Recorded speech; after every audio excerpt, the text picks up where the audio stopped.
So, this is a review for Spider-Man Shed, the storyline that ran from Amazing Spider-Man number 630 to 633. It's written by Zeb Wells and drawn by Chris Bachalo. In my opinion, Zeb Wells is one of the few remaining writers at Marvel who actually gets who Spider-Man is, along with Chris Yost, and maybe even Mark Waid. You know, I've seen the announcement for his new OGN. I don't know how that's going to work, but I'm going to reserve my judgment until I actually read the book. But back to the review. So, Shed is basically the end of Kurt Connors. Like, this storyline pretty much shows us the end of Kurt Connors and the beginning of a new status quo for the Lizard.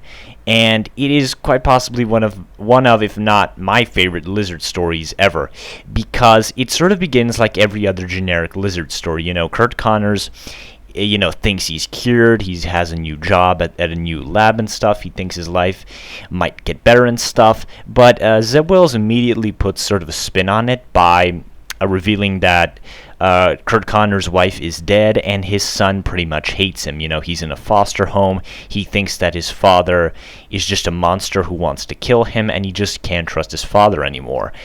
And it's just a really sort of tragic story, you know. It's Kurt Connors desperately trying to bring his life back, together, but he has just destroyed every chance. Well, not him technically, but the Lizard's pretty much destroyed every single chance he's had to basically rebuild his life. And this is the story where the straw breaks the camel's back, so to speak. And Kurt Connors just completely disappears. You know, the Lizard does something so drastic, so horrific here, that it just completely destroys Kurt Connors. And as far as we know, Kurt Connors, that persona is completely gone. And then we get a new evolution of the Lizard. Basically the idea that's presented here by Zeb Wells is that the Lizard resides in the monkey brain. And the monkey brain is pretty much the part of our brain that deals with basic instincts, like the need for food, the need for sex, for conflict and stuff. It's basically every animalistic instinct us humans have. But the flip side is we have, the rest of our brain, which lets us think, which lets us feel emotion, attachments and stuff, and lizards just don't feel that. And what we see here is that the Lizard, at the end of this story, it completely overtakes Kurt Connors. He is the only persona left in that whole body, and he goes through this evolution. And at first, he's just acting like the Lizard usually would. He can actually talk now, he can actually form sentences and stuff. But then after his long fight with Spider-Man, he looks around, he sees buildings, he sees planes, and he starts to feel emotions and stuff. And he asks Spider-Man and stuff, is this what you mammals have been able to build by using these emotions and these brains of yours? You guys couldn't have built this just acting like savages, could you? And then Spider-Man tells him, yeah, we built this, because we're smart and stuff, and we just don't rely on our most basic instincts to drive us, or else we'd still be savage animals. And that's a fantastic thing to do with the Lizard. It sort of gives the Lizard character some character development you've never actually been able to do with him, because the Lizard has always been a brainless monster. And here he's sort of starting to appreciate what us mammals have. He starts to feel emotions, and it confuses him. He sees planes and stuff, and he's fascinated by them. He's kind of becoming human at the end of this story. He has curiosity, he's feeling emotions, he's starting to feel attachments. All these things animals just can't do, and it's really, really fascinating stuff. And this is quite possibly one of the most horrific Spider-Man stories I've ever read, mostly because of the art. Chris Bachalo draws most, if not all, of this series, and the art is just so creepy at points. There are just some pages where I was like, wow, that is fucking creepy right there. And it just works. Like, the art perfectly fits in with the story. I think Chris Bachalo is a fantastic artist for Spider-Man. Just the way he draws him here is great. I love the way he draws Black Cat in this. And overall, I just think he's a great artist. Like, he's one of the best ones at Marvel. I really, really like him. I don't think he can work with everything, but for Spider-Man and this kind of Spider-Man story, his the colors he uses, the character models he uses, it all works perfectly, and it really enhances the story.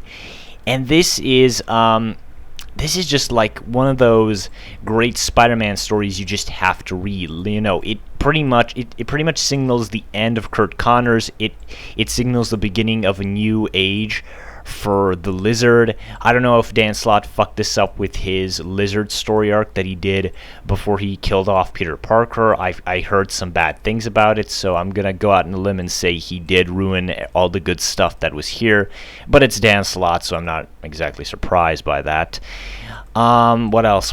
Oh, the character interaction, and actually the characters here are just so great. Like this is probably one of the few good things that happened to Spider-Man post One More Day. You know, Spider-Man out of costume, he's still dealing with a lot of problems, but his banter with criminals is really funny. His banter with Black Cat at the beginning is just hilarious, and you know, it's just all good stuff. Like Zeb Wells shows us here that he knows all of these characters, he loves all these characters, and he knows how to write them all, and the banter between them all. It's just great stuff. If there is any problem with this story, is that this is part of the Grim Hunt or the Gauntlet, and there are a couple of characters from that appear here, and I really don't get why they're doing this because I haven't read the rest of the Gauntlet or the Grim Hunt. I heard the Grim Hunt's really good. I'm gonna check out the rest of that. And there was this one thing with Aunt May at the end where she gets like this morbid goblin face all of a sudden, and she's screaming at Peter, and I was like wondering just what is going on here. And Aunt May is one of the characters that she feels out of character in the story. Like she kind of talks like she's British at some points, and I don't think she is. None of the live action versions have shown her as British, and none of the cartoon versions, so I don't think she is, but she doesn't feel in character here. She's probably the only character here that doesn't feel right, and I don't know. I just didn't like her. She felt really weird, and that whole thing with her face like turning purple or something, and she like getting a goblin face, Norman Osborn style at the end. It just felt weird, and I didn't know where the hell it was going on. And I guess this could be a problem with this story that this is part of a bigger storyline, and if you just pick this up like I did, I think you'll understand mostly what's going on, but there are going to be some parts where you're just going to be scratching your head and wondering what the hell's going on. But besides some of those problems, I think this is a really, really good Spider-Man story. Like, this is easily one of the few good things that has happened to the character post One More Day. I really wish Zeb Wells kept writing the character. I'm definitely going to check out the rest of the Gauntlet and the Grim Hunt because I hear those are really, really good. And overall, I just highly recommend this one. Like, the pace is perfect. It's only like 1, 2, 3. It's like 4 or 5 issues long, so the pace is incredibly fast. The pace perfectly, fits the storyline. There are a lot of great themes and ideas here, and this is just another tragic, yet at the same time fun Spider-Man story. And I think that's what makes a good Spider-Man story, where it can be fun and entertaining, but also tragic and serious when it needs to be, and I think this book has that in spades.